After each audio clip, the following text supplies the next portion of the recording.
একজন সুন্দর রমণী হেঁটে যাবে, আর যে সমাজে কোনো সাদা কালোর পার্থক্য থাকবে না। যে সমাজ আমরা স্বপ্ন দেখি যে ইসলামী ছাত্র, আপনারা জানেন যে স্বাধীনতার পরবর্তী সময়ে জুলাই অভ্যুত্থানের আগে আমরা বিগত যে ফ্যাসিস্ট আমলে ছিলাম, ফ্যাসিস্ট আমলের শাসন আমলে আমরা আমাদের যে বাক স্বাধীনতা বলেন, মানুষের গণতন্ত্র বলেন, সব কিছু রুদ্ধ করে রাখা হয়েছিল। আমরা স্বাধীনভাবে কথা বলতে পারিনি। মানুষ স্বাধীনভাবে তার মত প্রকাশের স্বাধীনতা পায়নি আর কি। বিশেষ করে এই ফ্যাসিস্ট আমলে বাংলাদেশ জামাত ইসলামী ও ইসলামী ছাত্র শিবিরের উপর সবচেয়ে বেশি জুলুম নির্যাতনের শিকার হয়েছি আমরা আর কি। আমাদের উপর সবচেয়ে জুলুম নির্যাতন বেশি করা হয়েছে। তো ইসলামী ছাত্র শিবির ছাত্রদের অধিকার আদায়ের জন্য তারা রাজনীতি করে, কথা বলে। ছাত্রদের অধিকার নিশ্চিত করার জন্য তারা কথা বলে। বিশেষ করে অভ্যুত্থানের আগে আমরা ছাত্রদের অধিকার আদায়ের বিভিন্ন ক্ষেত্রে আমরা সোচ্চার ছিলাম। আমাদের অ্যাক্টিভভাবে আমাদের ময়দানে ভূমিকা ছিল, এবং অভ্যুত্থানের পরবর্তীতে আমরা এই বাংলাদেশকে একটি সুখী সমৃদ্ধ বাংলাদেশ গড়ার লক্ষ্যে আমরা স্বপ্ন দেখি।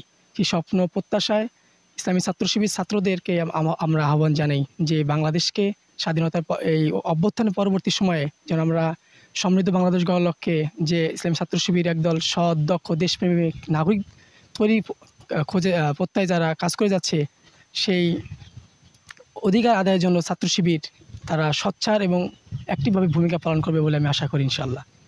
এবং আমরা স্বপ্ন দেখি যে ইসলামী ছাত্র শিবির এমন একটি সমাজ বিনির্মাণ করতে চায় যে সমাজ সম্পর্কে রাসূল করিম সাল্লাল্লাহু আলাইহি সাল্লাম ভবিষ্যৎবাণী করেছিলেন যে এমন একটি সময় আসবে যে সানা থেকে হাজরে মাউত পর্যন্ত একজন সুন্দর রমণী হেঁটে যাবে, তার একমাত্র আল্লাহ ছাড়া তার ভিতরে অন্য কোনো ভয় থাকবে না। ঠিক ইসলামী ছাত্র শিবির এক বৈষম্যহীন এবং সুন্দর একটা সমাজ প্রতিষ্ঠা করতে চায়, যে সমাজে কোনো সাদা কালোর পার্থক্য থাকবে না, যে সমাজে কোনো বৈষম্য থাকবে না, যে সমাজে কোনো মারামারি, কাটাকাটি, কোনো জুলুম নির্যাতনের শিকার হবে না, যে সমাজে থাকবে শান্তি এবং কি নিরাপত্তা। আমরা এমন একটি সমাজ প্রতিষ্ঠার জন্য স্বপ্ন দেখি, এবং সেই সমাজ প্রতিষ্ঠার জন্য ইসলামী ছাত্র শিবির ছাত্রদের কাছে আহ্বান জানায় যে আসুন আমরা এই সমৃদ্ধ বাংলাদেশ গড়ার লক্ষ্যে আমরা ঐক্যবদ্ধ হয়ে এই বাংলাদেশকে সুন্দরভাবে সাজিয়ে তুলি, এবং একটি সুন্দর বাংলাদেশ গড়ে তুলতে পারি, এবং বহির্বিশ্বের কাছে আমাদের এই সুন্দর বাংলাদেশকে সুন্দরভাবে উপস্থাপন করতে পারি, এমন একটি স্বপ্ন বাংলাদেশ ইসলামী ছাত্র শিবির